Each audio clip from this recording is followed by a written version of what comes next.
Hello everyone, welcome to dynamic study. So unit number 1 का crash course आ चुका है वो कॉमर्स। तो कॉमर्स का भी क्रैश कोर्स है, जैसे कि डायनेमिक स्टडी पे हर एक कोर्स के लिए क्रैश कोर्स आ रहा है। तो क्रैश कोर्स का क्या मतलब होता है? क्रैश कोर्स का जो मोटिव है वो सिर्फ यही है कि एक बार एग्जाम से पहले आपको पूरी चीज़ों का पूरी कंप्लीट आपके सिलेबस का पूरी कंप्लीट आपके जो है आपका कोर्स है उसका सम अप हो जाए। ठीक है, कि हर चीज़ आपको जो है क्या क्या आपको स्किप नहीं करना है, बिल्कुल नहीं करना है, क्या क्या चीज़ें इंपॉर्टेंट है वो एक पर्टिकुलर वीडियो के थ्रू आपको कवर कर दी जाए। ठीक है, सो यहाँ पे देखिए, this is unit number 1 in day 1। तो डे 1 में हम यूनिट नंबर 1 कवर करेंगे। इस पर्टिकुलर यूनिट वीडियो में हम कंप्लीट ये देख लेंगे कि क्या क्या चीज़ें मोस्ट इंपॉर्टेंट है, क्या क्या चीज़ें इंपॉर्टेंट है। ठीक है, क्या क्या चीज़ें हमें बिल्कुल भी स्किप नहीं करनी है। तो देखिए, इस पर्टिकुलर यूनिट में मैं आपको कुछ भी स्किप करने के लिए नहीं बोलूँगी। मैं ये नहीं बोलूँगी कि आप ये चीज़ें छोड़ सकते हैं, क्योंकि ये यूनिट जो है अपने आप में बहुत इंपॉर्टेंट है वो कॉमर्स के लिए। ठीक है, कॉमर्स क्या है? बिजनेस से रिलेटेड है, कॉमर्स से रिलेटेड है, एक्टिविटीज़ है जो, तो वो इंटरनेशनल लेवल पे भी होती है और नेशनल लेवल पे भी होती है। तो इसमें जो भी टॉपिक है अपने आप में सब इंपॉर्टेंट है। ठीक है, चाहे वो जो है आपका बिजनेस इन्वायरमेंट है, like concept in elements of business environment है, उसमें इकोनॉमिक इन्वायरमेंट आता है, इकोनॉमिक सिस्टम आता है, इकोनॉमिक पॉलिसीज। तो इस पर्टिकुलर इस टॉपिक में से भी आपकी काफ़ी क्वेश्चंस बनते हैं। नेक्स्ट आता है scope and importance of international business. तो ये भी बहुत इंपॉर्टेंट है कि क्या स्कोप है और क्या इंपॉर्टेंस है इंटरनेशनल बिजनेस की। तो इंटरनेशनल बिजनेस क्या होते हैं? जब आपका जो बिजनेस है वो नेशनल एक नेशन की बाउंड्रीज को क्रॉस कर लेता है और डिफरेंट नेशंस में अपना बिजनेस को करता है, तो दिस इज इंटरनेशनल बिजनेस। तो ग्लोबलाइजेशन इट्स ड्राइवर्स, ये भी इंपॉर्टेंट है। Modes of entry into international business, कि किस किस तरीके से आप इंटरनेशनल बिजनेस में एंट्री कर सकते हैं। तो ठीक है, तो डिफरेंट मोड्स है वो भी हम स्टडी करेंगे। तो आपको जो है यहाँ पे इस वाले टॉपिक में से भी कुछ भी स्किप नहीं करना। ठीक है, हर चीज को अच्छे से करो, क्योंकि यहाँ से जो है असर्शन रीजनिंग के क्वेश्चंस काफी आते हैं। Assertion reasoning in match the following वाले क्वेश्चंस तो यहाँ से ही बनते हैं। थ्योरीज ऑफ इंटरनेशनल ट्रेड में से भी आपका क्वेश्चन आ जाता है कि थ्योरीज कौन सी है इंटरनेशनल ट्रेड की। तो जो है आपकी क्लासिकल थ्योरी भी है और मॉडर्न थ्योरी भी है। तो इस पर्टिकुलर वीडियो में मैं वो चीज़ें कवर कराऊंगी, कौन सी क्लासिकल थ्योरी है और कौन सी मॉडर्न थ्योरी है, और इनमें क्या क्या चीज़ें, क्या क्या अजम्पशंस हैं उन जो है थ्योरीज के। राइट, फिर आते हैं tariff and non tariff barriers. ये भी बहुत इंपॉर्टेंट है। Tariff and non tariff barriers किस किस तरह से लगाए जाते हैं, क्या उनका स्लैब रेट होता है, ये सारी चीजें। Next is foreign direct investment, ये भी बहुत इंपॉर्टेंट है। इसमें से भी असर्शन रीजनिंग के क्वेश्चंस बनते हैं। ठीक है, तो एफडीआई क्या होता है, एफपीआई क्या होता है। आई थिंक लास्ट टाइम भी इसमें से क्वेश्चन बना था एफपीआई, फॉरेन पोर्टफोलियो इन्वेस्टमेंट। तो ये कंफ्यूजिंग टर्म्स होती हैं, इनको आज इस पर्टिकुलर यूनिट में, इस पर्टिकुलर वीडियो में हम कवर कर लेंगे। तो फिर अब जो एफडीआई करते हैं तो कॉस्ट एंड बेनिफिट्स क्या रहते हैं होम कंट्री के लिए, होस्ट कंट्रीज के लिए, ट्रेंड्स क्या है एफडीआई के, इंडियाज एफडीआई पॉलिसी। ठीक है, तो एफडीआई पॉलिसी भी आपको स्किप नहीं करनी है, trends in FDI. Next is BOP, another important topic. BOP importance क्या है, क्या इसके कंपोनेंट्स हैं, तो इसमें से भी मैच द फॉलोइंग के क्वेश्चंस देखे जाते हैं। असर्शन रीजनिंग के भी यहाँ से क्वेश्चंस बनते हैं। तो एज यू नो आजकल जो है असर्शन रीजनिंग बहुत आता है, क्योंकि इसमें जो है स्टूडेंट्स कंफ्यूज हो जाते हैं। तो उस चीज़ को आप तभी टैकल कर सकते हैं जब आपको इन कंसेप्ट की बहुत डीप में नॉलेज होती है। तो इस चीज़ को बहुत अच्छे से पढ़िए। ये नहीं है कि आपने 4 लाइन में इस चीज़ को पढ़ लिया और हो गया, नहीं, इसको डीप में पढ़िए। क्या क्या नई चीज़ें इंक्लूड हुई है, क्योंकि इंटरनेशनल बिजनेस में कुछ न कुछ डेली इंक्लूड होता रहता है। तो नई चीज़ों को भी आप देखिए, डेली जो है न्यूज़पेपर रीड कीजिए कि क्या नया चल रहा है, बिजनेस में क्या चल रहा है, इंटरनेशनल बिजनेस पे क्या चल रहा है। रीजनल इकोनॉमिक इंटीग्रेशन ये हम पढ़ेंगे, like ASEAN SAARC, NAFTA. Economic institution पढ़ेंगे, IMF, वर्ल्ड बैंक, और WTO agriculture agreement, GATS, TRIPS and TRIPS. ठीक है, तो हर एक टॉपिक मैंने बताया ना, कुछ भी स्किप नहीं करना है। ठीक है। तो एक थोरोली हम हर एक टॉपिक को पढ़ लेते हैं एक बार कि क्या क्या चीजें, किसमें क्या क्या चीजें इंपॉर्टेंट है और क्या क्या चीजें आपको पढ़नी है। ठीक है, अगर अब तक भी आपने इस यूनिट को कवर नहीं किया है, कुछ स्टूडेंट्स होते हैं जिनको फेयर होता है फर्स्ट यूनिट का। ठीक है, कई स्टूडेंट्स की बहुत स्ट्रॉन्ग होती है ये वाली यूनिट, बट सब स्टूडेंट्स की नहीं हो पाती है। तो एक सम अप यहाँ पे मिल जाएगा आपको इस क्रैश कोर्स के थ्रू। तो अगर आपको वीडियो अच्छी लगती है तो लाइक्स एंड कमेंट जरूर करके बताइएगा। कमेंट्स करके आपको, हमें ये पता चलता है कि आपको वीडियो कैसी लग रही है। तो जो है, अगर आपका बहुत अच्छा रहता है, इस पे फीडबैक अच्छा रहता है, तो हर एक यूनिट की जो है मैं यहाँ पे लेके आऊंगी, प्रेजेंट करूंगी आप सबके सामने। ठीक है, तो देखिए बिजनेस एनवायरनमेंट, एक जो बिजनेस होता है, बिजनेस एक इकोनॉमिक एक्टिविटी होती है, तो वो कहाँ पे कंडक्ट की जाती है? इन्वायरमेंट में। तो ऑब्वियसली अब जो वो बिजनेस इन्वायरमेंट है, तो इन्वायरमेंट उसको अफेक्ट करेगा कहीं ना कहीं। अब जैसे हमें पता है दो टाइप्स के इन्वायरमेंट होते हैं, internal environment and external environment. देखिए, इस अगर वीडियो में कुछ भी रह जाता है तो वो ऑब्वियसली आप सब करोगे, बट मैं सिर्फ ओवरव्यू दे रही हूँ। इस यूनिट का क्रैश कोर्स का पर्पस है ओवरव्यू देना। ठीक है, बट आई विल ट्राई कि मैं हर चीज को डिटेल में बता दूं, बट वीडियो को बहुत ज्यादा लेंथी नहीं कर सकते हैं हम। ठीक है, तो इंटरनल इन्वायरमेंट, क्योंकि उससे फिर जो है बोरिंग से लगती है, तो ऐसा नहीं करेंगे हम। तो internal environment and external environment. ठीक है, तो बिजनेस इन्वायरमेंट जो है इंटरनेशनल बिजनेस को भी अफेक्ट करता है और डोमेस्टिक बिजनेस को भी अफेक्ट करता है। ठीक है, तो जो इंटरनेशनल बिजनेस इन्वायरमेंट है उसमें भी क्या क्या चीजें आती है? कंपोज्ड ऑफ इकोनॉमिक इन्वायरमेंट, आपका political environment, legal environment, socio culture environment, technological environment and other factors which affect international trade and finance. तो यहाँ पे देखते हैं जो है बिजनेस इन्वायरमेंट के टू टाइप्स है। सबसे, ये सिर्फ बिजनेस इन्वायरमेंट के हैं। ठीक है, आगे हम पढ़ेंगे बिजनेस इन्वायरमेंट के जो इंटरनेशनल लेवल पे हमें अफेक्ट करते हैं। तो ये देख लीजिए, तो internal environment and external environment. तो इंटरनल इन्वायरमेंट में क्या क्या चीजें आती हैं? तो देखिए, यहां से भी आपके दो क्वेश्चंस तो मिनिमम जो है बन जाते हैं। किसी में असर्शन रीजनिंग को लेके, तो किसी में मैच द फॉलोइंग या odd one out. Last time odd one out इसमें से बना था और इतना इजी लेवल के क्वेश्चंस बन जाते हैं, और वो इजी तब लगते हैं जब आपको कॉन्सेप्ट क्लैरिटी होती है। तो इंटरनल इन्वायरमेंट में क्या क्या चीजें आती है? इंटरनली जो आपको आपके बिजनेस को अफेक्ट करते हैं। तो वैल्यू सिस्टम क्या एक बिजनेस के मिशन है, क्या ऑब्जेक्टिव्स है? तो ये इंटरनल इन्वायरमेंट है जो इंटरनली रिलेटेड होते हैं। एक बिजनेस की क्या मिशन है, क्या पॉलिसीज है, कैसा मैनेजमेंट है, क्या उनका कल्चर है, किस तरह का उनका स्टाफ है, किस तरह की लेबर यूनियन है। ठीक है, क्वालिटी ऑफ ह्यूमन रिसोर्सेज, किस तरह का वो प्रोडक्शन करते हैं, किस चीज में वो डील करते हैं, ये सारी चीजें इंटरनल इन्वायरमेंट होता है। लेबर यूनियन उनकी कैसी है, ऑर्गेनाइजेशन स्ट्रक्चर कैसा होता है, तो ऑर्गेनाइजेशन स्ट्रक्चर किस में आता है? Internal environment. क्योंकि ये बिजनेस से रिलेटेड है, तो बिजनेस के अंदर किस तरह का इन्वायरमेंट है, तो this is internal environment.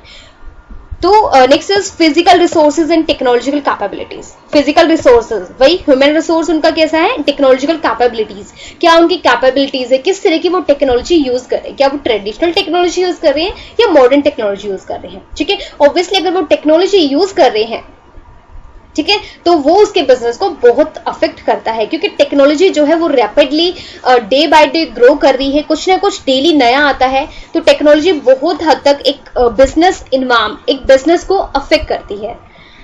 Next is external environment, जो बाहरी चीजों से अफेक्ट होता है जब business, this is external environment. तो इसके भी टू टाइप्स है, micro environment and macro environment. तो ये भी जो है एक कंफ्यूजिंग रहता है, माइक्रो में क्या चीजें आती है और मैक्रो में क्या चीजें आती हैं। तो देखिए, माइक्रो इन्वायरमेंट में इसका ऑर्गेनाइजेशन, कस्टमर्स, उससे रिलेटेड जो भी लाइक स्टेक होल्डर्स, इसमें बोल सकते हैं माइक्रो में स्टेक होल्डर्स। ठीक है, जो छोटे लेवल पे होते हैं, माइक्रो मीन्स छोटा लेवल और मैक्रो मीन्स बड़े लेवल पे। ठीक है, जब आपको बड़े लेवल पे इन्वायरमेंट अफेक्ट करता है, तो छोटे लेवल पे कौन कौन अफेक्ट कर सकता है? ये सारी पार्टीज कौन सी होती है? एक्सटर्नल पार्टीज होती हैं। इनको हम एक्सटर्नल स्टेक होल्डर्स बोल सकते हैं। स्टेक होल्डर्स जिनका इंटरेस्ट डायरेक्ट होता है बिजनेस में, लाइक मार्केट सप्लायर्स कैसे हैं आपके, इंटरमीडियरीज कैसे हैं, कॉम्पिटिटर्स, कस्टमर्स, ऑर्गेनाइजेशन, ये होता है माइक्रो इन्वायरमेंट। लास्ट टाइम इसमें से क्वेश्चन पूछा गया था। मैक्रो इन्वायरमेंट, अब आती है मैक्रो इन्वायरमेंट। ये बहुत ज्यादा इंपॉर्टेंट है और ये बिल्कुल जो है इनडायरेक्टली अफेक्ट करता है आपके बिजनेस को। तो एक बिजनेस को जो है इसकी कंप्लीट नॉलेज होनी चाहिए, कंप्लीट जो है उसको एनालिसिस करना चाहिए।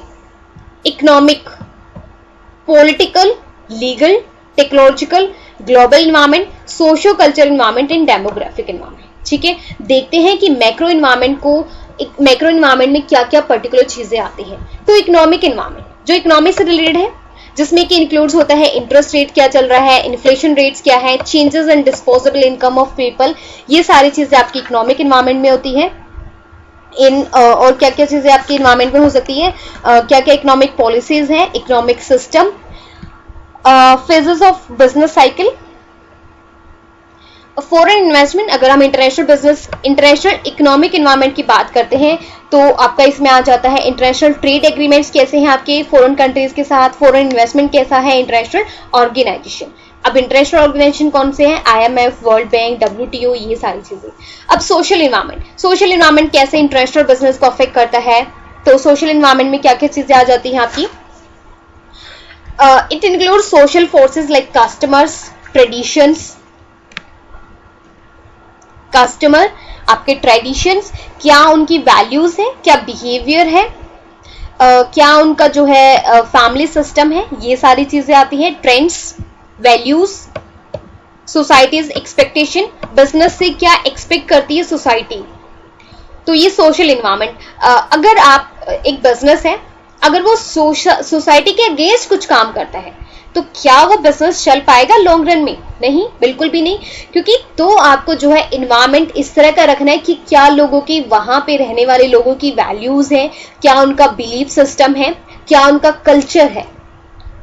ठीक है, कल्चर के अकॉर्डिंग आपको चलना पड़ता है। तो इस तरह की अगर सोसाइटी से रिलेटेड आप खुद भी इसको जो है अपनी, हम सोसाइटी में रहते हैं तो हमें पता है कि क्या क्या वैल्यूज, क्या बिलीव्स, क्या एक्सपेक्टेशंस रहती है हमारी बिजनेस से, तो ये हम इजिली कर लेंगे। टेक्नोलॉजिकल इन्वायरमेंट में क्या क्या चीजें आती हैं, लाइक टेक्नोलॉजी में जो है forces relating to scientific improvement, कोई भी साइंटिफिक इंप्रूवमेंट होता है टेक्नोलॉजी में, इनोवेशन होता है, तो वो सारी चीजें टेक्नोलॉजी में इंक्लूड की जाती है। कि जैसे वी नो कोई ना कोई न्यू जो है रिसर्च होती रहती है डेली, कुछ ना कुछ इंप्रूवमेंट होता रहता है, इनोवेशन होता रहता है, तो हमें उन सब चीजों को ध्यान में रख के ही अपने बिजनेस को चलाना होता है। ठीक है, providing new ways of producing goods and services, क्योंकि अगर नई टेक्नोलॉजी आती है तो हमें उस चीज को बिजनेस में लाना चाहिए, क्योंकि कहीं ना कहीं वो बेनिफिट रहती है हमारे लिए। ठीक है, कहीं ना कहीं कॉस्ट में रिडक्शन करेगी, ज्यादा प्रोडक्शन करेगी।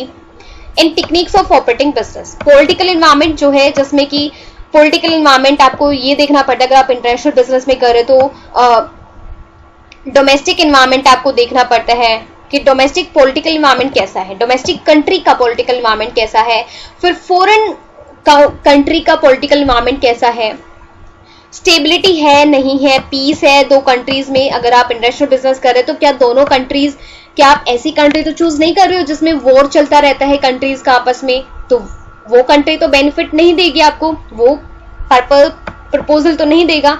एटीट्यूड क्या है, इलेक्टेड गवर्नमेंट की क्या जो है रिस्पॉन्सिबिलिटीज हैं, क्या क्या उन्होंने क्या क्या किया है towards business. Next is legal environment, it is totally related to rules, policies and laws of countries. ठीक है, क्या क्या पॉलिसीज हैं, क्या रूल्स हैं, ये सब लीगल इन्वायरमेंट में आता है। ठीक है, administrative order issued by government authorities, court judgment, decision rendered by various commissions, तो ये सारी चीजें ध्यान में रखनी होती है जब आप एक इंटरनेशनल बिजनेस कर रहे हैं या फिर अपना नेशनल लेवल पे बिजनेस कर रहे हैं। ठीक है, नेक्स्ट इज, अब हम फेमा पे जाएंगे। ठीक है, पॉलिटिकल इन्वायरमेंट हमने पढ़ लिया, role of government in business, legal environment. तो इसमें जो है अब हम आते हैं फेमा पे। FEMA is also important topic. FEMA का जितना भी यहाँ पे मैं लेके आई हूँ वो सारा इंपॉर्टेंट है। तो व्हाट इज फेमा, फेमा को किसने रिप्लेस करा, फेमा कब आया, फेमा की क्या ऑब्जेक्टिव्स हैं, क्या फेमा की एप्लीकेबिलिटी है, और क्या फेमा के मेजर प्रोविजंस है, मोस्ट इंपॉर्टेंट प्रोविजंस। ठीक है, तो इस वीडियो से आपको आई होप कवर हो जाएंगे, नहीं होते हैं, और या फिर अगर आपको एडिशनल भी कुछ ऐड करना है, देखना है इसके बारे में, रिसर्च कीजिए, पूरा सर्च कीजिए इसको। तो फेमा क्या है, फेमा की सबसे पहले फुल फॉर्म देखते हैं, फॉरेन एक्सचेंज मैनेजमेंट एक्ट। सबसे पहले इसका क्या काम होता है, मैनेजमेंट करने का। ठीक है, फॉरेन एक्सचेंज को क्या करना, मैनेज करना। To increase the external payment in across the border trade in India, जो ट्रेड हो रहा है, इंटरनेशनल ट्रेड हो रहा है, उसको जो है उसके एक्सटर्नल पेमेंट्स को उसको इंक्रीज करना, उसको मैनेज करना। ठीक है, फॉरेन एक्सचेंज को एक तरह से मैनेज करना, और फॉरेन एक्सचेंज कब होता है, जब आप इंटरनेशनल बिजनेस करते हैं। It was formulated in the year 1999। It is replaced with फेरा। इसको किसने रिप्लेस किया था, फेरा ने। ये भी कोई डायरेक्ट क्वेश्चंस आ जाते हैं आपके, foreign exchange regulation act. This was meant to formulate cross all the loopholes in drawback of FERA. FERA की कुछ ड्रॉबैक्स थे, उन सबको कवर करने के लिए, उन सबके लूप होल्स को क्लोज करने के लिए फेमा को जो है फेरा से रिप्लेस किया गया। Major economic reform were introduced under this act. It was primarily formulated to deregularize and have liberal Indian policy. फेरा में एक तरह से जो है ज्यादा लिबरलाइजेशंस नहीं थी, ठीक है, उसमें कुछ न कुछ जो है आपके पास रेस्ट्रिक्शंस थे फेरा में, बट फेमा में किसी तरह की कोई रेस्ट्रिक्शंस नहीं है इंटरनेशनल बिजनेस को लेकर।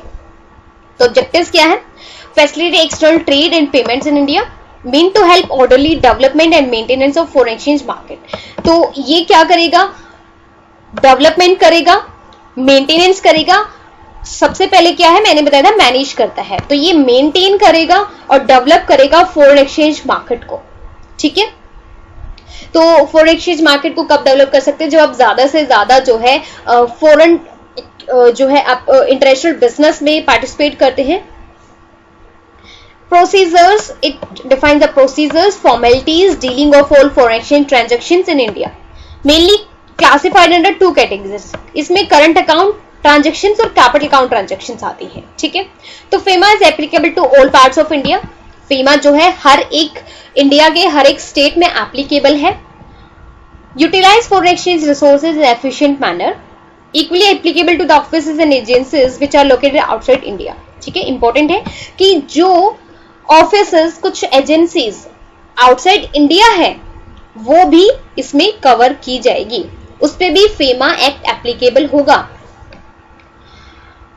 हाउ इट इज मैनेज और ओन बाय इंडियन सिटीजन, तो ये मैनेज किसके द्वारा की जाती है, फेमा में कौन लोग इसको मैनेज करते हैं, इंडियन सिटीजन करते हैं।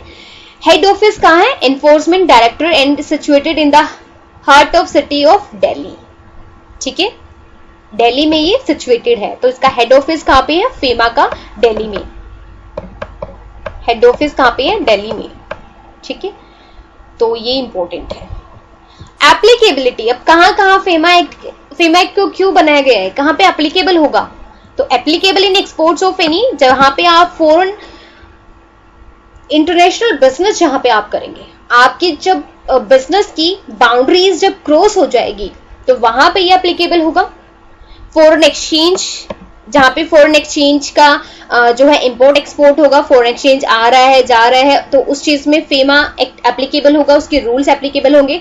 फॉरेन सिक्योरिटी में import of good and services from outside India to India, outside India, India से बाहर कोई सामान जाएगा, एक्सपोर्ट होगा तब भी फेमा एप्लीकेबल होगा, और इंपोर्ट करोगे तब भी फेमा के रूल्स एप्लीकेबल होंगे। Securities defined in public debt act 1994, banking, financial, insurance services में भी फेमा एप्लीकेबल होता है। Sale, purchase and exchange of any kind, any overseas company that is own 60% और मोर बाय एन एनआरआई, अगर NRI है, non resident Indian है, और अगर उनका जो ओवरसीज कंपनी में 60% शेयर है, तो वहां पे भी फेमा एप्लीकेबल होगा। Any citizen of India residing in the country और आउटसाइड, अगर कोई पर्सन है वो कंट्री में रहता है तो भी फेमा एक्ट के अंडर आएगा, अगर कंट्री के बाहर रहता है कोई इंडियन सिटीजन, वो भी क्या है, उस पे भी फेमा एक्ट एप्लीकेबल रहेगा। कुछ मेजर प्रोविजंस है, तो फेमा एक्ट क्या है, 1999 में आया था। इसका हेडक्वार्टर, हेड ऑफिस कहाँ पे है, न्यू दिल्ली में, ठीक है। मेनली किससे रिलेटेड है ये, फॉरेन ट्रेड से, फॉरेन एक्सचेंज से, मेंटेन करता है, उसको रेगुलेट करता है, डेवलपमेंट में हेल्प करता है। तो मेजर प्रोविजंस क्या है, free transactions on current account subject to reasonable restriction that may be imposed. कुछ रीजनेबल रेस्ट्रिक्शंस हैं, वो आपको ध्यान में रखनी होती है जब आप करंट अकाउंट की ट्रांजैक्शंस करते हैं। RBI control over capital account transactions, अगर आप कैपिटल अकाउंट की ट्रांजैक्शंस, कैपिटल जिसमें आप इन्वेस्टमेंट का लेन देन करते हैं, ठीक है, मनी से रिलेटेड कोई चीजें होती हैं, कैपिटल गुड्स की जो चीजें होती हैं, कैपिटल गुड्स की जो ट्रांजैक्शंस होती है, उसको कंट्रोल करते हैं आरबीआई, ठीक है। कंट्रोल कौन करता है उसको, RBI. Control over realisation of export proceeds, तो रियलाइजेशन, अगर आपने एक्सपोर्ट करा, ठीक है, उससे जो भी मनी मिलेगी आपको, एक्सपोर्ट से जो भी आपको फॉरेन एक्सचेंज मिलती है उसको भी कंट्रोल करता है फेमा, ठीक है। Dealing in foreign exchange through authorised person, अब कुछ ऑथराइज्ड पर्सन ही है जो इसमें डील कर सकते हैं। Appeal provision including special directorate of enforcement, any person can sell or withdraw foreign exchange without any prior permission, foreign exchange को आप विड्रॉ कर सकते हैं। Enforcement Directorate will be more investigative in nature. FEMA recognize the possibility of capital count convertibility. The violation of FEMA is a civil offence. ठीक है, अगर आप FEMA के रूल्स को तोड़ते हैं तो this is a civil offence.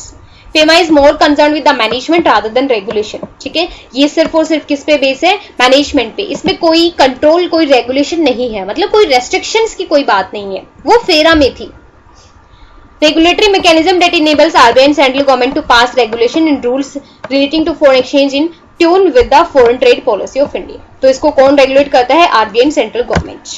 ठीक है, नेक्स्ट टॉपिक पे मूव ऑन कर जाते हैं। This is corporate social responsibility. Corporate social responsibility as we know, किसी भी बिजनेस की, जहां पे बिजनेस जो है सर्वाइव कर रहा है, उसके सोसाइटी के प्रति रिस्पॉन्सिबिलिटीज बनती है। These are corporate social responsibility. अब बेसिक रिस्पॉन्सिबिलिटी है जहां पे हम रहते हैं तो हम सबकी कुछ ना कुछ रिस्पॉन्सिबिलिटी बनती है। ऐसे ही कॉर्पोरेट की भी, कंपनीज की भी रिस्पॉन्सिबिलिटीज बनती है कि जहां पे वो रहते हैं, जहां पे वो बिजनेस कर रहे हैं, वहां के जो रिसोर्सेज है उनको हार्म ना करें, प्रॉपर यूटिलाइजेशन करें रिसोर्सेज का, वहां के वेलफेयर में जो है उनको कुछ कॉन्ट्रीब्यूट करना चाहिए अपने प्रॉफिट का। ठीक है, तो ये सारी चीजें। It is a self regulating business model. आजकल ये बहुत कंपल्सरी चीज बन चुकी है। ठीक है, अगर कोई सोशल वेलफेयर, सोशल रिस्पॉन्सिबिलिटी को फुलफिल करते हैं तो वो ही कंपनी जो है आज के टाइम पे सोसाइटी में ज्यादा जो है बड़े उस पे है, टॉप पे होती है वही कंपनी जो सोशल रिस्पॉन्सिबिलिटीज को फुलफिल करती है। It helps A company with social accountable. ठीक है, हम सोशल अकाउंटेबल होती हैं, जो कंपनी जो है कोई भी बिजनेस सोशल अकाउंटेबल होता है to itself, its stakeholder. किसके से? स्टेक होल्डर, जो उसकी इंटरेस्टेड पार्टीज होती है। लाइक कस्टमर्स के प्रति भी उसको रिस्पॉन्सिबल रहना पड़ता है कि उनके साथ उनको जो प्रोडक्ट वो दे रहा है वो गुड क्वालिटी का होना चाहिए, लोअर रेट पे होना चाहिए। ठीक है, क्वालिटी अच्छी होनी चाहिए प्रोडक्ट की, ये सारी चीजें। कोई भी जो है अनफेयर उनके साथ ना हो। पब्लिक के साथ by practising corporate social responsibility, also called corporate citizenship. हम CSR को बोल सकते हैं corporate citizenship. Conscious of kind of impact they are having to all aspect society including economic, social and environmental. To engage in CSR means that in ordinary course of business, a company is operating in ways that enhance society and environment. कि जिस environment में जो है, जो company है जहां पे वो रह रही है उसके इन्वायरमेंट को हार्म ना करे। Enhance society in the environment instead of contributing negatively, कुछ भी नेगेटिवली कॉन्ट्रीब्यूट ना करे, मतलब उसके इन्वायरमेंट को हार्म ना करे, उसके वहां के आसपास के लोगों को हार्म ना करे। Corporate social responsibility is a broad concept, तो हम इसको नैरो कंसेप्ट नहीं मान सकते। This is a broad concept. It can many form depending on the company and industry. Through CSR programme, philanthropy and volunteer efforts, business can benefit society while boosting their brands. तो एक society ही है जो business को benefit भी दे सकती है। Business can benefit society while boosting their brands, क्योंकि society ही है जो उसके बिजनेस को टॉप पे लेके जाती है। ठीक है, अगर वो बहुत अच्छा काम कर रहे हैं तो सोसाइटी ही तो है। सोसाइटी में तो कस्टमर्स रहते हैं, सप्लायर्स रहते हैं, ये सब लोग रहते हैं जो उसके प्रोडक्ट को टॉप पे पहुंचाते हैं, उसके प्रोडक्ट को यूज करेंगे, उसको ज्यादा प्रॉफिट होगा। It is equally valuable for company के लिए भी इतना ही वैल्यूएबल है। CSR activity can help forgo stronger bond. तो की टेकअवेज देख लेते हैं। Important to both consumer and companies. ठीक है, CSR कंज्यूमर्स के लिए भी अच्छा है, जो वहां पे एम्प्लॉइज काम कर रहे हैं उनके लिए भी अच्छा है, और कंपनीज के लिए भी अच्छा।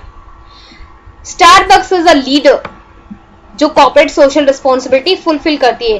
Creating corporate social responsibility programme many aspects of a business. Corporate मतलब जो है इस तरह की प्रोडक्ट्स बनाना जो इको फ्रेंडली हो, कस्टमर्स को हार्म ना करे किसी भी तरह से, इस तरह के रिसोर्सेज को यूज करना जो रिसोर्सेज को जो है डिक्लाइन ना करे, कम ना हो उनके रिसोर्सेज, लो कॉस्ट, इस तरह की टेक्निक्स यूज करनी चाहिए, लो कॉस्ट आए। Are a great way to raise morale in the workplace. ठीक है, तो इसके मॉडल्स हैं जो बहुत इंपॉर्टेंट हैं। तो इसमें से भी कई बार क्वेश्चन बन जाते हैं। तो मॉडल क्या है, CSR पिरामिड, इंटरसेक्टिंग सर्कल्स और कंसेंट्रिक सर्कल्स। तो hierarchy of separate responsibility, pyramid में क्या होता है, इस तरह से होता है, तो पहले जो है इस तरह की चीजें आती हैं, तो पहले आप CSR रख सकते हो, corporate social responsibility, business economic, ये पैरामिड आप देख लेना कि किस तरह से इसमें चीजें जो है डिवाइड की गई है, ठीक है। इंटरसेक्टिंग सर्कल्स देख लेना और कॉन्सेंट्रिक, इसके जो है अलग से आपको इमेजेस मिल जाएगी, इमेजेस आप देख लेना, ठीक है। ये किस किस ने प्रोपाउंड किए हैं ये सब देख लेना। इसका स्कोप नैरो है, ये स्प्लिट है और ये वाइड है। कंजंक्शन, डिसजंक्शन और integration. Hierarchy, economic responsibility first, इसकी जो इकोनॉमिक रिस्पॉन्सिबिलिटी है ना फर्स्ट पे आती है, ठीक है। इकोनॉमिक रिस्पॉन्सिबिलिटी फर्स्ट, मतलब इसका सिर्फ एम क्या है कि सिर्फ और सिर्फ क्या करना, पहले अपने बिजनेस को टॉप पे लेके जाना, मतलब प्रॉफिट अर्न करना, ज्यादा से ज्यादा प्रॉफिट अर्न करना। अब ये इसलिए है क्योंकि जब तक आपके पास प्रॉफिट नहीं होगा तब तक आप कॉर्पोरेट सोशल रिस्पॉन्सिबिलिटी नहीं निभा सकते। सोशल रिस्पॉन्सिबिलिटी तभी फुलफिल हो सकती है लाइक आपने जो है स्कूल कॉलेजेस बनवा दिए, ठीक है, कोई हॉस्पिटल ओपन करा दिया, तो ये तभी तो होगा जब आपके पास पैसा होता है। तो ये इसको जो है फर्स्ट पे रखता है। इसकी फर्स्ट जो प्राइम इसका जो रिस्पॉन्सिबिलिटी है वो इकोनॉमिक एक्टिविटी है। Icing on the cake, constant sum method. Intersecting circles में क्या होता है, नो प्राइमा फेसी ऑर्डर, इसमें इंटरसेक्ट करती हैं सारी चीजें, ठीक है, इस तरह से सारी चीजें इंटरसेक्ट करती है। तो ये देख लेना एक बार भाई, ठीक है, ये इंपॉर्टेंट भी है models.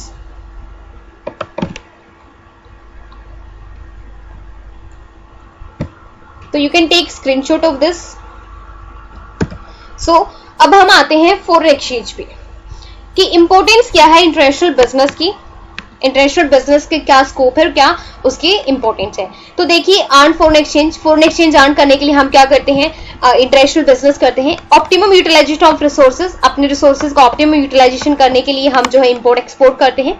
Achieve its objectives to spread business risk, अपना जो बिजनेस रिस्क है उसको स्प्रेड करने के लिए, ठीक है। एक तो एक ही कंट्री सारी चीजें बना रही है, अपनी जो भी कंट्री की सबकी नीड्स है एक तो एक ही कंट्री फुलफिल कर रही है, एक दो तीन कंट्रीज से वो जो है इंपोर्ट एक्सपोर्ट कर सकते हैं।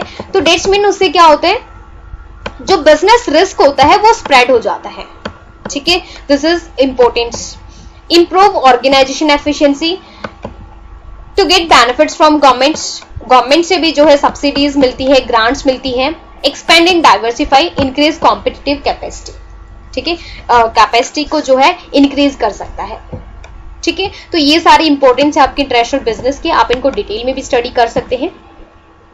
नेक्स्ट आता है आपका ग्लोबलाइजेशन। ग्लोबलाइजेशन क्या होता है, this means linking the economy of a country with economy of another country bye means of free trade, ठीक है। अब हम यहाँ पे क्या कर रहे हैं, एक कंट्री की इकोनॉमी को दूसरी कंट्री की इकोनॉमी से लिंक करते हैं।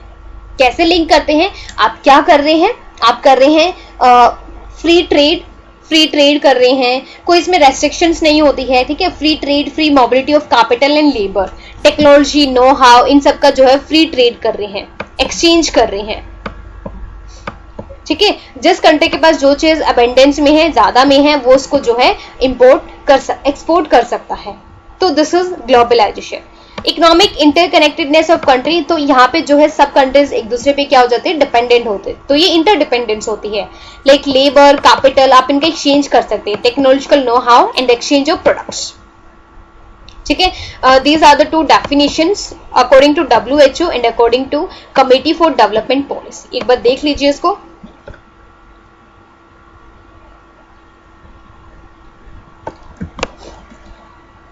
ठीक है, अब हमसे ड्राइवर्स पूछे गए हैं कि ड्राइवर्स क्या है, बट उससे पहले जो है मैं कुछ एलिमेंट्स बता देती हूँ ग्लोबलाइजेशन की, कि जिससे ग्लोबलाइजेशन होता है। तो यहाँ पे क्या क्या होता है, क्या इसके फीचर्स होते हैं। सबसे पहले जो है यहाँ पे फ्री ट्रेड होता है गुड्स एंड सर्विसेज का, free trade off goods and services, क्योंकि जैसे कि लिबरल पॉलिसी अडॉप्ट की गई है for export and import and services, तो जो भी टैरिफ और नॉन टैरिफ बैरियर्स है वो रिमूव कर दिए गए हैं, ठीक है। इसलिए गुड्स एंड सर्विसेज का फ्री ट्रेड होता है। Free movement of capital, capital का भी मूवमेंट फ्री होता है। Inflow and outflow of capital. Free movement of labour, labour का भी जो भी एम्प्लॉइज हैं उनका भी आप जो है एक्सपोर्ट एंड इंपोर्ट कर सकते हैं। फ्री मूवमेंट होता है ग्लोबलाइजेशन के अंडर, ठीक है। अब क्या क्या जो है ग्लोबलाइजेशन की स्ट्रैटेजीज है, स्ट्रेटजीज ऑफ ग्लोबलाइजेशन या फिर modes of international trade, modes of international trade, modes of international trade या फिर इंटरनेशनल बिजनेस, मोस्ट इंपोर्टेंट, यहां से भी क्वेश्चंस आपके बनते हैं, ठीक है, कोई 2 to 3 क्वेश्चंस यहां से बन जाते हैं। ड्राइवर्स आर ऑल्सो इंपोर्टेंट, कि क्या क्या चीजें हैं जो बूस्ट करती है ग्लोबलाइजेशन को।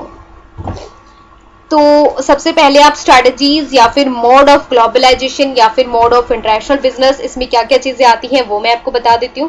फर्स्ट जो है, आप किस तरह से ग्लोबलाइजेशन, किस तरह से आप इंटरनेशनल बिजनेस में एंटर कर सकते हैं। तो बाय एक्सपोर्टिंग, जो आपका एक्सेस प्रोडक्शन है उसको एक्सपोर्ट कर दीजिए, ठीक है। By licensing and franchising, by licensing and franchising, ये भी एक इंटरनेशनल बिजनेस का मोड होता है। तो इंटरनेशनल थ्रू लाइसेंसिंग, लाइसेंसिंग के थ्रू क्या होता है, एक कंट्री अलाउ करती है दूसरी कंट्री को इसके technical know how, like patent को यूज करने के लिए, ट्रेडमार्क, कॉपीराइट जो चीजें होती है उसको यूज करने के लिए अलाउ कर देती है एक कंट्री दूसरी कंट्री को, ठीक है, एक कंट्री दूसरी कंट्री को अलाउ कर देती है। क्योंकि सब कंट्री अपने आप में पूरी तो नहीं होती है, लाइक जो गल्फ कंट्रीज है वो किस चीज में जो है किस चीज में उनका स्पेशलाइजेशन है, तो उनका स्पेशलाइजेशन किस चीज में है, ऑयल वेल्स में, उनके पास ऑयल वेल्स है। इंडिया के पास क्या है, इंडिया किस चीज में जो है उसके पास चीजें ज्यादा हैं, तो ह्यूज डिपॉजिट ऑफ मीका जो है बहुत ज्यादा है इंडिया में, ठीक है।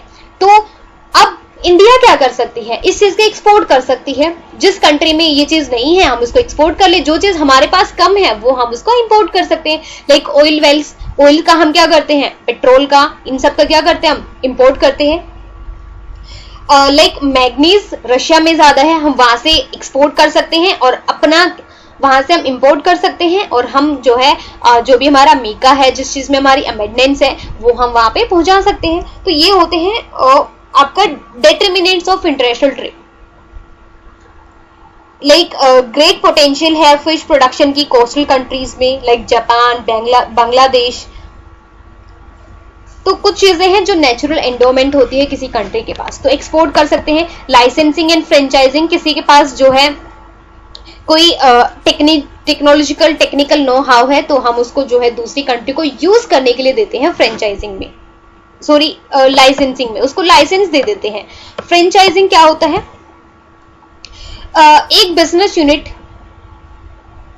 ग्रांट करती है right to do business in particular manner, कि जिस तरह से वो बिजनेस कर रही है ना अपनी कंट्री में, उसी तरह से वो दूसरे कंट्री को अलाउ करती है कि वो भी अपनी कंट्री में उस बिजनेस को कर ले। जैसे मैकडोनल्ड्स, ठीक है, सेम चीजें वो यूज करते हैं जो दूसरी कंट्री में यूज किए जाते हैं, सेम ब्रांड नेम से वो चीज यहां पे सेल की जाती है under the brand name of franchisor. तो ये होता है फ्रेंचाइजिंग। कॉन्ट्रैक्ट मैन्युफैक्चरिंग और जो है management contracting, joint ventures, wholly owned subsidiaries, ये सारी चीजों के थ्रू, फॉरेन जो है इन्वेस्टमेंट के थ्रू आप जो है एंटर कर सकते हैं इंटरनेशनल बिजनेस में। तो ड्राइवर्स देख लेते हैं, market drivers, cost drivers, competitive drivers, government drivers, other drivers. तो किस तरह से जो है ग्लोबलाइजेशन बूस्ट होता है, like per capita converging among industrialised nation, convergence of lifestyle and tastes. इससे क्या होता है, कन्वर्ट होता है आपका लाइफस्टाइल, टेस्ट, आपका स्टैंडर्ड ऑफ लिविंग रेज हो जाता है। Increasing travel, creating global consumer, growth of global and regional channel, establishment of world brands, push to develop global invert. Cost drivers भी हेल्प करते हैं, क्योंकि अगर हम सारी चीजें एक ही कंट्री में बनाते हैं तो कोस्ट ज्यादा आती है, बट अगर हम टेक्नोलॉजी को इंपोर्ट कर लेते हैं, ठीक है, तो वहां से कॉस्ट जो है रिड्यूस हो जाती है। Advance in transportation, accelerating technological innovation, ये सारी चीजें। गवर्नमेंट ड्राइवर्स में reduction in tariff barriers, reduction in non tariff barriers, creation of blocks, decline role of government reproducing customer, privatisation खत्म कर दी गई है, प्राइवेटाइजेशन को बढ़ावा दिया गया है, shift to open market economies, ठीक है। अदर ड्राइवर्स में रिवॉल्यूशन इंफॉर्मेशन कम्युनिकेशन, कितना बड़ा चेंज इसकी वजह से, आईसीटी की वजह से जो है इंटरनेशनल बिजनेस में बहुत अच्छा इंपैक्ट आया है, ठीक है, रिवॉल्यूशन हुआ है आईसीटी का, जिससे कि ग्लोबलाइजेशन इंक्रीज हुआ है, ठीक है। अब कुछ बैरियर्स, बैरियर्स क्या है, टैरिफ बैरियर, स्पेसिफिक ड्यूटी कुछ फिक्स कर दी गई है, एड वॉल्यूम ड्यूटी, ये सिर्फ जो है वैल्यू पे लगाया जाता है आपका, कि अगर इतनी वैल्यू है, जैसे 1000 यूनिट पे जो है आपका इतना जो है आपकी जो है बैरियर्स लगेंगी, इतनी जो है परसेंटेज कुछ आपका चार्ज लगेगा। ठीक है, anti dumping duty, counter acting, countervailing duty, alternative duty, compound duty, seasonal duty. कई बार तो आपसे यहां से ये क्वेश्चन पूछ लिया जाता है कि कौन से टैरिफ बैरियर्स और कौन से नॉन टैरिफ बैरियर्स है, तो इनमें डिफरेंस करना इज मोस्ट इंपोर्टेंट, कि आपको ये देखना है कि कौन से टैरिफ बैरियर्स और कौन से नॉन टैरिफ बैरियर्स है। तो quota is non tariff barriers, ये भी इंपॉर्टेंट है कि कोटा किस तरह का जो है बैरियर्स है। Foreign exchange regulations, technical information regulation, council formalities, state trading and government, इनको ज्यादा डिटेल में नहीं देखना है, बट एक बार फिर भी गो थ्रू कर लेना। जैसे ये चार्ट है, कंप्लीट चार्ट है, आप इसका स्क्रीनशॉट ले सकते हैं कि tariff barrier, non tariff barriers कौन से होते हैं। तो ये बेस्ट है कि टैरिफ बैरियर और नॉन टैरिफ बैरियर में एक जो है डिफरेंस करने के लिए। ठीक है, तो एक बार देख लीजिए सारे इस चीज को।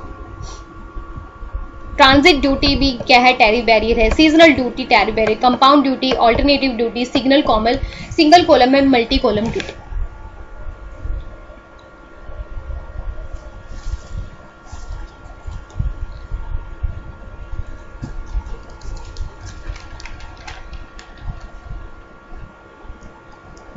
अब कोटा में क्या होता है, कुछ लिमिट फिक्स कर दी जाती है, कुछ लिमिट फिक्स कर दी जाती है कि इसके बियॉन्ड अगर आप जाते हैं तो आपको जो है कुछ चार्ज, कुछ टैक्स आप पे लगेगा।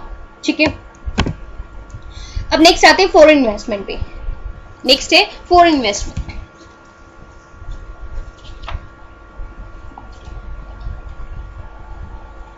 तो एक बार इस चार्ट को देख लीजिए, फिर मैं एक अनदर चार्ट आपको बनवाती हूँ कि फॉरेन एक्सचेंज, फॉरेन कैपिटल आपकी कहाँ से आ सकती है। ये तो सिर्फ फॉरेन इन्वेस्टमेंट का है कि फॉरेन इन्वेस्टमेंट आप एफडीआई के थ्रू कर सकते हो और एफपीआई के थ्रू।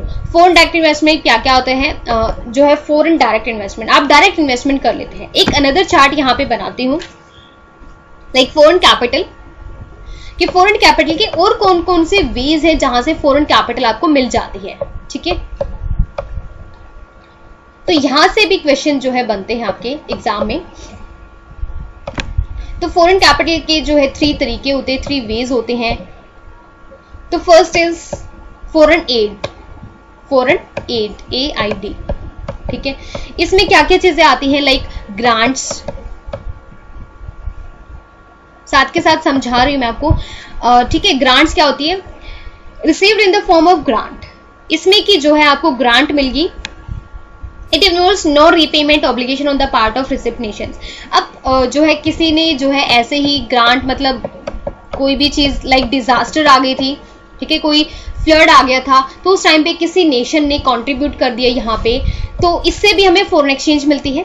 ठीक है, इसमें हम रीपेमेंट नहीं करते हैं। फॉरेन एड में रीपेमेंट का कोई ऑप्शन नहीं होता है, क्योंकि आपने देखा होगा कि इस कंट्री ने जो है इतना कंट्रीब्यूट किया है इस टाइम पे, लाइक जापान में भी जो है इंडिया ने किया था, तो उसका रीपेमेंट नहीं होता है। अब जापान ऐसा नहीं है कि इंडिया को वापस देगी कि आपने इतना पैसा उस टाइम दिया था हमें, तो ये ऐसा नहीं होता है, नो रीपेमेंट ऑब्लिगेशन होता है इसमें। Next is concessional loan, as its name, loan हम जब दूसरी कंट्री से लेते हैं, ठीक है, तो जब हम लोन लेते हैं तो इसी का दूसरा पार्ट है कंसेशनल लोन। नीचे लिख देती हूँ, कंसेशनल लोन, लोन जब आप लेते हैं दूसरी कंट्री से तो भी फॉरेन एक्सचेंज आता है, फॉरेन कैपिटल की जो है आपके पास इंपोर्ट होता है। ठीक है, कंसेशनल लोन आप लेते हैं तो इसके जो लोन की अमाउंट, इंटरेस्ट जो होता है वो लोअर होता है मार्केट से। तीसरा होता है, आपने तो दूसरी कंट्री से लोन लिया। तीसरा होता है जब आप IMF या फिर वर्ल्ड बैंक, मतलब फाइनेंशियल इंस्टीट्यूशन से लोन लेते हैं तो भी फॉरेन कैपिटल आती है। तो IMF, वर्ल्ड बैंक, इन सब से अगर आप जो है लोन लेते हैं तो भी क्या है, फॉरेन कैपिटल आती है। Next is commercial boring, second is commercial boring. This is chart commercial boring. ठीक है, कमर्शियल बोरिंग में नॉन रेजिडेंट बैंक डिपॉजिट, जो नॉन रेजिडेंट बैंक है वो डिपॉजिट करते हैं तो भी फॉरेन कैपिटल आती है। और लोन फ्रॉम फॉरेन बैंक्स, जब आप लोन लेते हैं फॉरेन बैंक से, लोन फ्रॉम फॉरेन बैंक्स, इसकी जो इंटरेस्ट रेट होती है वो हाई रहती है, interest loan from foreign banks. ठीक है, अब इस पे आते हैं फॉरेन इन्वेस्टमेंट। फॉरेन इन्वेस्टमेंट कैसे कर सकते हैं, लेट्स मीन फॉरेनर्स जो होते हैं, जो दूसरी कंट्रीज होती हैं, वो इन्वेस्ट करती हैं इंडिया में आके। किसके थ्रू? बाय फॉरेन डायरेक्ट, मतलब डायरेक्ट आके इन्वेस्टमेंट कर रही है, मतलब उनका कंप्लीट कंट्रोल होता है बिजनेस पे। Next is portfolio investment. Portfolio debts mean वो किस में जो है डील करते हैं, वो डील करते हैं इन शेयर्स, डिबेंचर्स, इन सब में। ठीक है, शेयर्स, किसी कंपनी के शेयर्स परचेज कर लिए, डिबेंचर्स ले लिए, या जीडीआर और एडीआर, ये सारी चीजें इसमें आती है पोर्टफोलियो इन्वेस्टमेंट में। ठीक है, फॉरेन इन्वेस्टमेंट। तो अब सबसे इंपॉर्टेंट हम देखते हैं एफडीआई। एफडीआई जब क्या होता है, जब आपका foreign direct investment is made by foreign companies in order to establish करती है wholly owned companies in another country and manage them और परचेज शेयर्स। देखो यहाँ पे या तो एफडीआई मतलब डायरेक्ट वहां पे जो है मैनेजमेंट, या तो वो सीधा जाके वहां पे जो है एक कंपनी ओपन कर लेती है। ठीक है, उसमें मैनेज भी खुद करती है, सब कुछ खुद करती है। ठीक है, लाइक इंडिया में कोई कंपनी आ गई फॉरेन की, तो वो खुद से ही जो है सारी चीजें मैनेज कर रही है, होली ओन्ड कंपनीज बोलते हैं उसको। या फिर दूसरा वो क्या कर लेती है, परचेज कर लेती है शेयर्स को, यहां की किसी कंपनी के शेयर्स को परचेज कर लिया तो भी एफडीआई है। ठीक है, तो भी एफडीआई है। या तो वो खुद पूरा बिजनेस कर लेती है, होली ओन्ड कंपनीज यहाँ पे सेटअप कर लेती है कोई कंपनीज, कोई भी बिजनेस, या फिर वो किसी एग्जिस्टिंग यहाँ पे ऑलरेडी जो कंपनीज है उनके शेयर्स, डिबेंचर्स को परचेज कर लेती है। ठीक है, next is FPI, portfolio investment. तो यहां पे जो है पोर्टफोलियो इन्वेस्टमेंट में क्या आएगा, ये हो गया, यहां पे इनका कोई मैनेजमेंट नहीं रहता है, does not take over management, short term consideration रहता है। ठीक है, शॉर्ट टर्म के लिए होता है यहाँ पे, और जो भी कोई भी मैनेजमेंट नहीं रहता है, लाइक इशू कर दिए उन्होंने जीडीआर, एडीआर, ये सारी चीजें।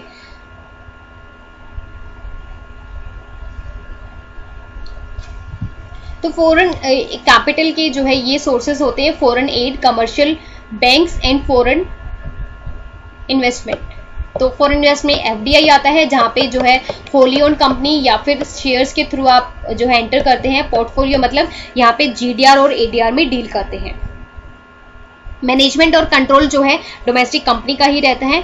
इन्वेस्टमेंट करते हैं आप डिबेंचर्स में, fix rate of interest grant करते हैं। In case of investment shares, no fix dividend is guaranteed.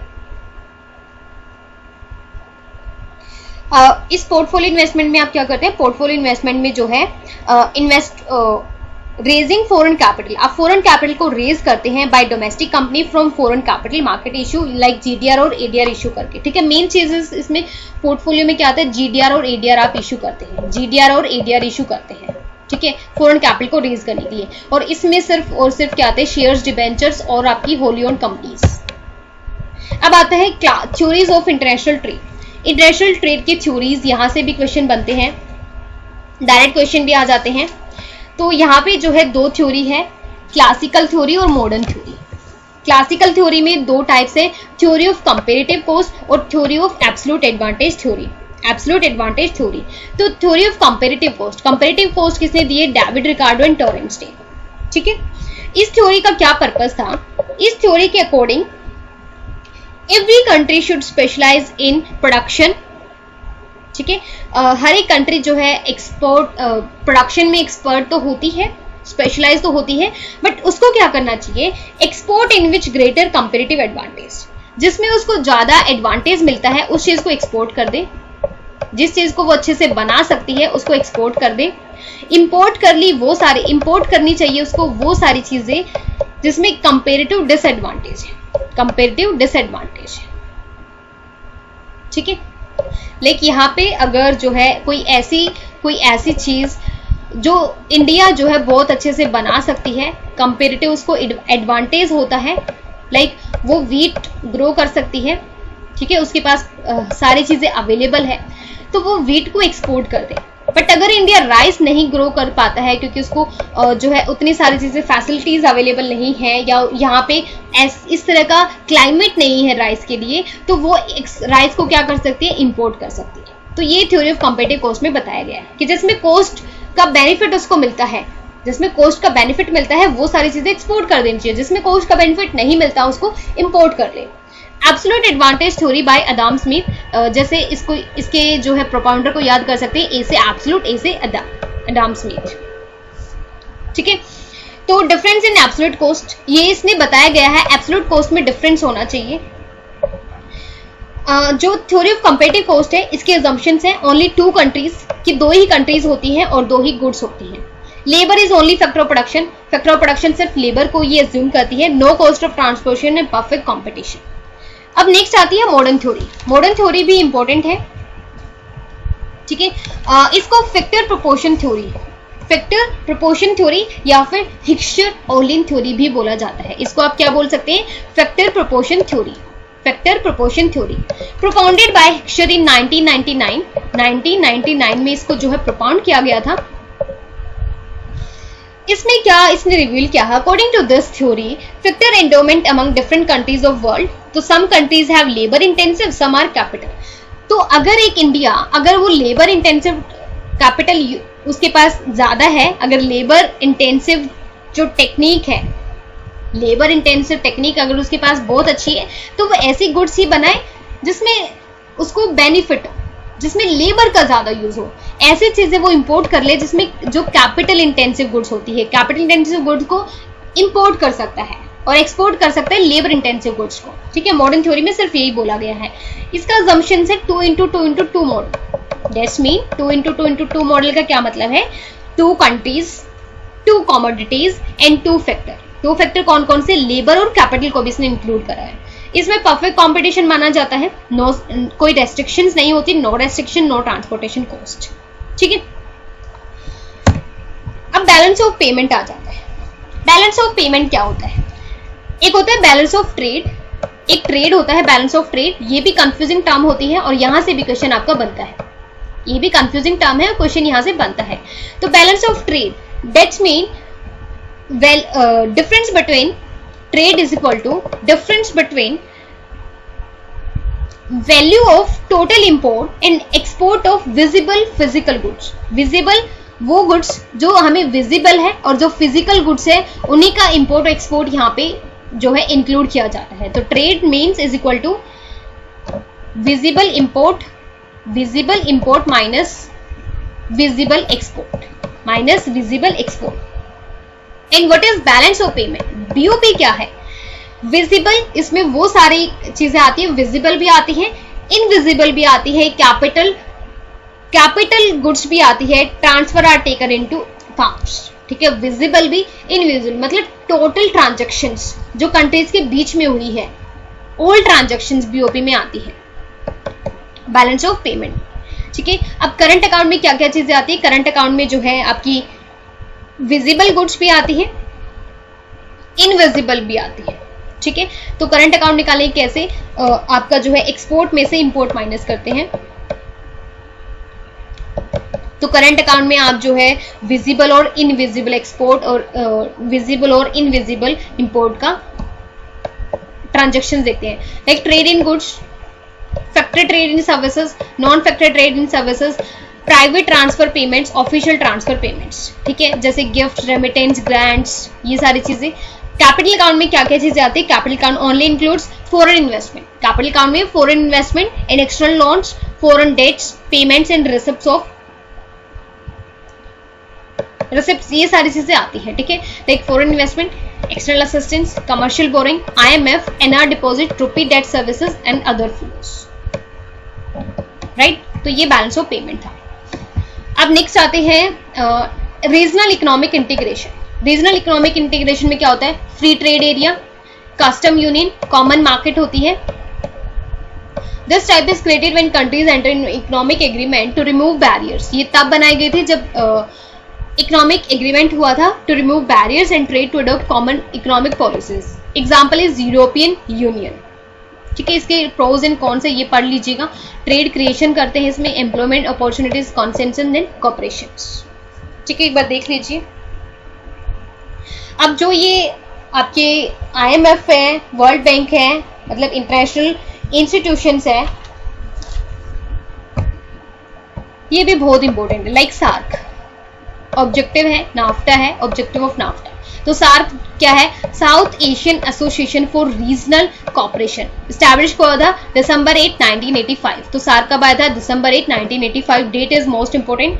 Founding countries कौन कौन सी है? बांग्लादेश, भूटान, इंडिया, नेपाल, मालदीव्स, नेपाल और श्रीलंका। ठीक है, तो इसमें कितनी कंट्रीज है? 10 कंट्रीज है, 8 कंट्रीज है इसमें आई थिंक।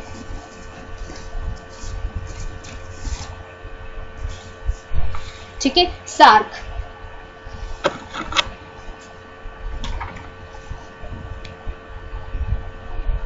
टोटल कंट्रीज जो है इसमें 8 होती है। ठीक है, बांग्लादेश, भूटान, इंडिया, नेपाल, मालदीव्स और श्रीलंका। कब इसका जो है एस्टैब्लिशमेंट हुआ था? दिसंबर 8, 1985 में। इसके ऑब्जेक्टिव्स क्या थे? Improve quality of life and welfare of people, people का वेलफेयर करना, economic, social and cultural development, economic mutual trust and understanding, strengthen the cooperation among themselves in other developing countries, cooperation on issue like water resources. Next is NAFTA. NAFTA क्या है? North American Free Trade Agreements.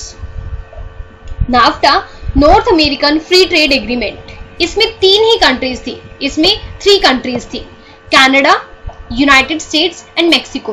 Canada, United States and Mexico came into effect from January 1, 1994. Free trade countries में freely trade good with, यहाँ पे free trade होता है, paying having a paid tariff on those goods. Objectives क्या है? Eliminate trade barriers to facilitate cross border movements, promote condition of fair competition, adequate and effective protection देना intellectual property rights को, effective procedures, ये सारी चीजें हैं इसकी। SAARC और ऑब्जेक्टिव सार्क पढ़ लीजिए, इसकी क्या इंपॉर्टेंट डेट्स है, कौन कौन सी कंट्रीज इसकी मेंबर्स है। तो सार्क में 8 कंट्रीज मेंबर है और नाफ्टा में 3 कंट्रीज हैं। कौन कौन सी 3 कंट्रीज हैं? Canada, United States and Mexico. इसका जो हेडक्वार्टर है, इसका हेडक्वार्टर कहाँ है? वॉशिंगटन डीसी में, वॉशिंगटन डीसी। और सार्क का कहां पे है हेडक्वार्टर? और देखिए इसमें एक चीज और थी, अप्रैल 2007 में Afghanistan become the 8th member nation. तो अफगानिस्तान ने बाद में ज्वाइन किया था। तो सार्क का जो हेडक्वार्टर है वो कहां पे है? नेपाल में, नेपाल के काठमांडू में, Kathmandu Nepal.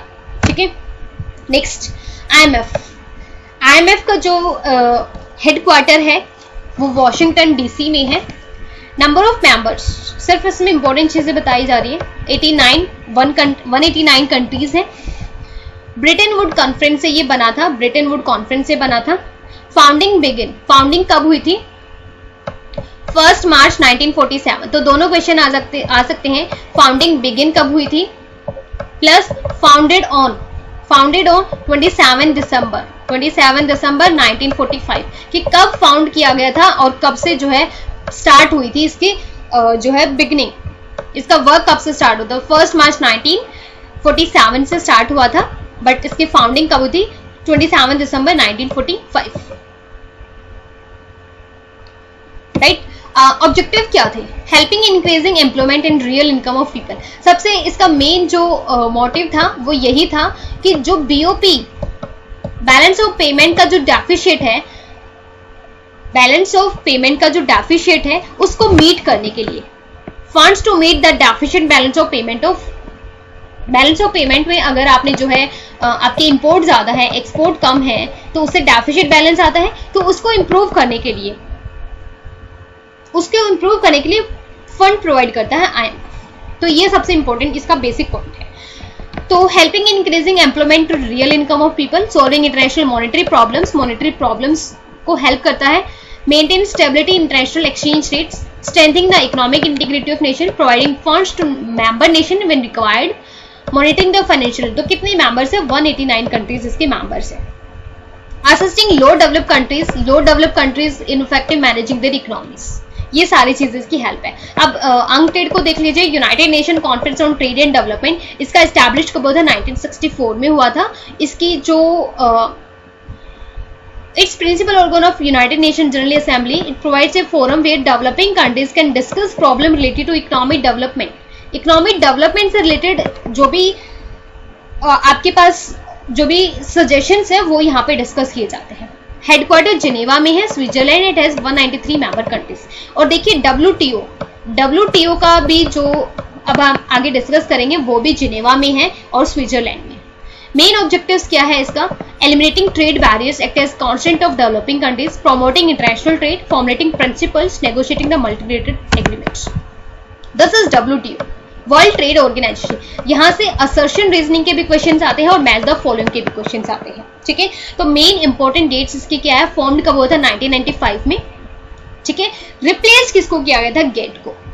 General agreement on trade, on tariff and trade, इसको ये रिप्लेस करता है। Started in 1948। तो इसका जो मेन क्या है? formed as a global international organization dealing with rules of international trade among countries। ये एग्रीमेंट्स बनाता है, ये रूल्स एंड पॉलिसीज बनाता है इंटरनेशनल ट्रेड करने के लिए। इसका हेडक्वार्टर है जिनेवा में, Switzerland. Consist of 153 members and represented more than 97% of world trade. ये रिप्रेजेंट करता है, जो भी 97% ऑफ वर्ल्ड ट्रेड होता है ना, वो इसी के थ्रू होता है। ऑब्जेक्टिव्स देख लीजिए, इसके ऑब्जेक्टिव्स भी इंपॉर्टेंट है, फंक्शंस भी इंपॉर्टेंट है, क्योंकि इसमें से क्वेश्चन आ जाता है कि कौन सा इसका फंक्शन नहीं है, ये इसके ऑब्जेक्टिव कौन से नहीं है। तो raising the standard of living of people, इसका ये भी काम है कि जो लोगों का स्टैंडर्ड ऑफ लिविंग है उसको रेज करता है।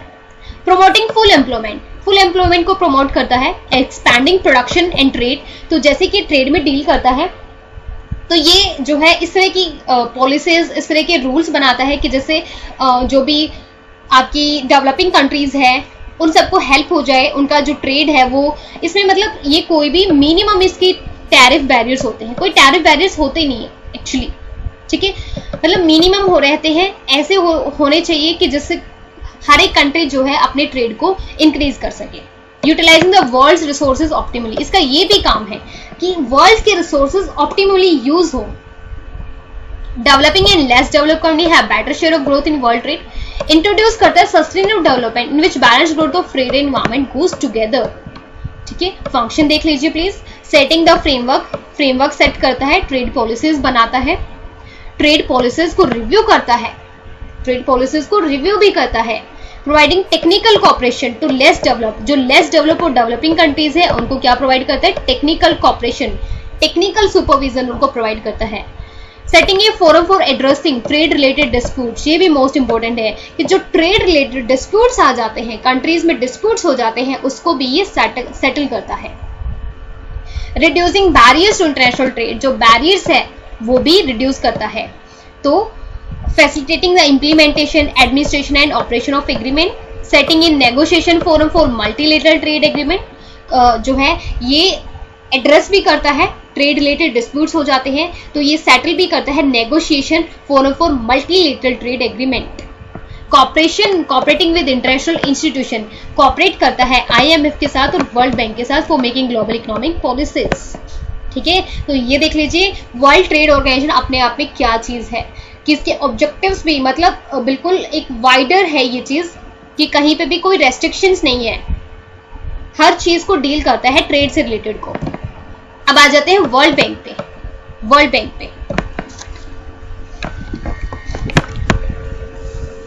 अब वर्ल्ड बैंक पे क्या है? वर्ल्ड बैंक क्या है? तो वर्ल्ड बैंक कब जो है एस्टैब्लिश्ड हुआ था? तो एस्टैब्लिश्ड हुआ था 27 दिसंबर 1945, 27 दिसंबर 1945 में, इंपॉर्टेंट डेट है।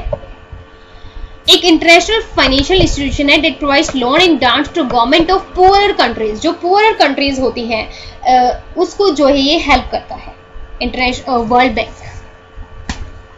For the purpose of pursuing capital project it comprise 2 institution, इसके अंदर 2 इंस्टीट्यूशन आते हैं। तो वर्ल्ड बैंक को अगर देखा जाए तो वर्ल्ड बैंक क्या है? World bank is equal to IBRD plus IDA। World bank क्या है? IBRD plus IDA। अब ये क्या चीज है? IBRD क्या है? International bank for reconstruction and development. Reconstruction and development, ये IBRD किस में हेल्प करता है? उन कंट्रीज को हेल्प करता है जो वॉर के टाइम पे अफेक्ट हुई थी, ठीक है। इंडिया में जो वॉर हुआ था उससे जो अफेक्टेड कंट्रीज थी उनका जो है, उनकी जो भी, वो कुछ भी काम नहीं कर पा रहे थे, ठीक है। तो world bank, IBRD plus IDA, तो जो भी जो है फर्स्ट वर्ल्ड वॉर लाइक 1914 से 1918 में हुआ था, ठीक है। जो फिर 1920 से 30 में जो है ग्लोबल डिप्रेशन आया था, तो उसके इम्पैक्ट को, उसके जो बैड इम्पैक्ट था, तो वर्ल्ड वॉर के बैड इम्पैक्ट को दूर करता है। तो ये 2 बॉडीज हैं, ठीक है, वर्ल्ड बैंक, IBRD और IDA, इंटरनेशनल डेवलपमेंट एसोसिएशन। तो हेडक्वार्टर का है Washington DC, United state. President कौन है? डेविड मैल्स। ये हर बार जो है चेक कर लेना एक बार प्लीज। पेरेंट्स ऑर्गेनाइजेशन कौन है? World bank group. तो वर्ल्ड बैंक ग्रुप में क्या क्या चीजें आती है? वर्ल्ड बैंक ग्रुप में देख लीजिए क्या क्या चीजें आती हैं। अच्छा, आगे दे रखा है तो एक बार देख लेते हैं। वर्ल्ड ग्रुप में क्या आते हैं? IBRD आता है, प्लस IDA आता है आपका, प्लस IFC आता है, प्लस मीका आता है, एंड ICSID। ये सारा एक बार आप देख लेना। मेंबरशिप कितनी है? 189 कंट्रीज। IBRD के कितने मेंबर्स है? 173। Subsidiaries international finance corporation and more. IFC अभी बताया मैंने। फाउंडर्स ये सब है, ठीक है, फाउंडर्स मोस्ट इंपोर्टेंट है। वर्ल्ड बैंक ग्रुप एजेंसीज, तो अभी हम ग्रुप की बात कर रहे थे तो ग्रुप देख लीजिए। IBRD है जो 1945 में स्टैब्लिश हुआ था। IFC है 1956 में स्टैब्लिश हुआ था। IDA है स्टैब्लिश हुआ था 1960 में। दो this chart is most important. ICSID क्या है? International centre for settlement of investment disputes, तो वो 1965 में स्टैब्लिश हुआ था to reduce investment risk. MIGA multilateral investment guarantee agency, इसका मेंबर इंडिया नहीं है, ठीक है, India is not a member of MIGA. Establish हुआ था 1988 में, which provides insurance against certain type of risk, political risk, primary to private sector. तो इस तरह के रिस्क को कौन जो है कवर करता है? MIGA, multilateral investment guarantee agency. World bank में क्या क्या होता है? IBRD and IDA। World bank group is used to refer to all 5 institution collectively. सारे जो है 5 इंस्टीट्यूशन है वर्ल्ड ग्रुप में। कौन कौन से होते हैं? IBRD, दिस वन देखिए, IBRD, IFC, IDA, ICSID और मीका, ठीक है। IBRD has 189 member government, another institution has between 153 and 184 members। तो ये देख लीजिए, activity of IFC and MIGA include investment private sector and providing insurance respectively. तो ये प्राइवेट सेक्टर में डील करते हैं इंश्योरेंस की सेफ्टी के लिए, प्रोवाइडिंग इंश्योरेंस, ठीक है। ये यूनिट 1 जो है यहाँ पे कंप्लीट होती है। यूनिट 1 में कोई भी टॉपिक स्किप नहीं करना है, एक सिंगल टॉपिक भी यहाँ पे स्किप करने वाला नहीं है, क्योंकि इस पर्टिकुलर वीडियो में मैंने पूरी यूनिट ही कवर करा दी है। जबकि जो है मुझे, अगर मैं चाहती तो ये भी सिर्फ ये बता सकती थी कि आपको जो है क्या क्या चीज़ें इंपॉर्टेंट है कि आप कर सकते हैं, ठीक है, बट हर चीज़ को इसमें कवर किया गया है तो इसलिए लेंथी भी हो गई है वीडियो, तो बट इसको स्किप नहीं करना है। तो मुझे इसका फीडबैक जो है ज़रूर प्रोवाइड कर दीजिएगा कमेंट सेक्शन में कि आपको ये जो हमारा इनिशिएटिव है कॉमर्स के लिए ये कैसा लगा, ठीक है। और अगर कुछ भी चीज़ें हैं तो आप पूछ सकते हैं कॉमेंट सेक्शन में। और अनदर, अगर आपको पेड कोर्स भी लेना है कॉमर्स का, पेड कोर्स कॉमर्स का अवेलेबल है, तो आप जो है मेल हमें कर सकते हैं, ठीक है। सो यहाँ पे यूनिट 1 कंप्लीट होती है, crash course. So thank you so much, keep on watching, keep on learning.